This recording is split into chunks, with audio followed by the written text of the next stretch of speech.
નમસ્કાર, આપ જોઈ રહ્યા છો નેશન પ્લસ ન્યૂઝ. હું છું આપની સાથે હિરલ પંડ્યા. વડોદરા જિલ્લા પંચાયતની ચૂંટણી માટે ભાજપે ઉમેદવારોના નામની જાહેરાત કરી દીધી છે. જિલ્લા પંચાયતની પોર બેઠક પર ભાજપ દ્વારા અંકિતા પરમારને ટિકિટ આપવામાં આવી છે, જેને લઈને ચાપડ ગામના પૂર્વ સરપંચના પત્ની અને ભાજપના સક્રિય કાર્યકર નયના પરમારે બળવો પોકાર્યો છે. સ્થાનિક સ્વરાજ્યની ચૂંટણીને લઈને વડોદરામાં ભારતીય જનતા પાર્ટીએ પોતાના નિયમોમાં બાંધછોડ કરી હોય તેવું લાગી રહ્યું છે. વડોદરા જિલ્લા પંચાયતની પોર બેઠક પરથી ભાજપ દ્વારા તાલુકા પંચાયતના પૂર્વ પ્રમુખ અને હાલના યુવા મોરચાના પ્રદેશ ઉપાધ્યક્ષ અંકિતા પરમારને ટિકિટ આપવામાં આવી છે, જેને લઈને એક વ્યક્તિ એક પદ જેવા નિયમો ધરાવતી ભારતીય જનતા પાર્ટી પર સવાલો ઉભા થયા છે. ખાસ વાત તો એ છે કે આ સવાલો ભારતીય જનતા પાર્ટીના સક્રિય કાર્યકર નયના પરમારે ઉઠાવ્યા છે. અંકિતાબેન પરમારને ટિકિટ આપી છે. આપણને એનો ભાજપ પાર્ટીથી મને કોઈ વિરોધ નથી, પરંતુ ભાજપ પાર્ટીમાંથી કહેવામાં આવ્યું છે કે નો રિપીટની થિયરી હતી.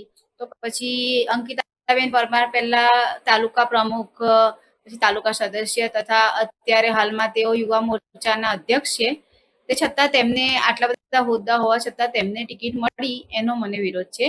મને ટિકિટ ના મળી પણ બીજા કોઈક પાયાના વ્યક્તિને, પાયાના કાર્યકરને ટિકિટ મળી હોત તો પણ મને સારું લાગતું. અંકિતા પરમારને ટિકિટ આપવામાં ભાજપ દ્વારા વાલા દવાલાની નીતિ અપનાવવામાં આવી હોય એવી નયના પરમારે આશંકા વ્યક્ત કરી છે.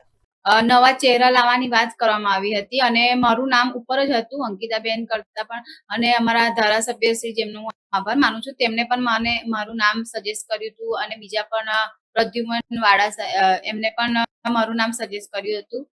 તો પછી અચાનક નામ કેમ ચેન્જ થઈ ગયું? અંકિતાબેનનું નામ મારી જગ્યા પર આવી ગયું.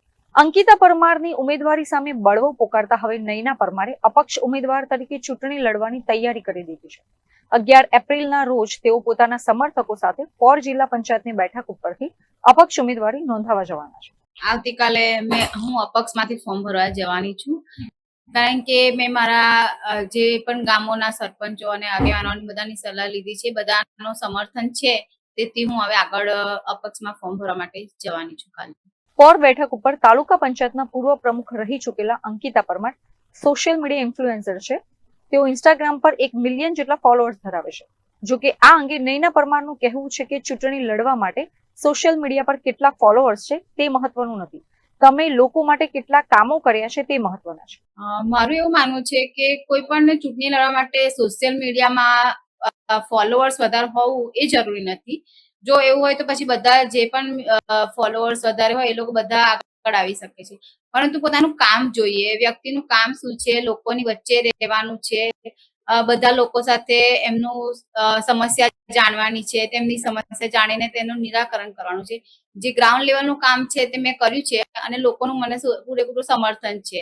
તેથી મને એવું લાગે છે કે સોશિયલ મીડિયામાં એક્ટિવ હોવાથી અથવા ફોલોઅર્સ વધારે હોવાથી તમે આગળ આવી શકો એવું નથી.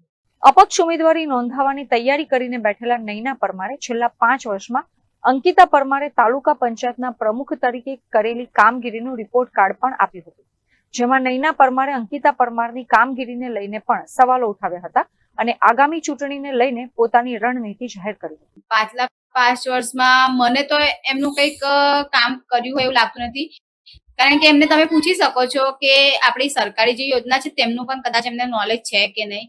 એમને ખાલી રીલ બનાવવું અને મંત્રીઓ સાથે ફોટા પડાવવામાં જ ઇન્ટરેસ્ટેડ લાગે છે મને, કારણ કે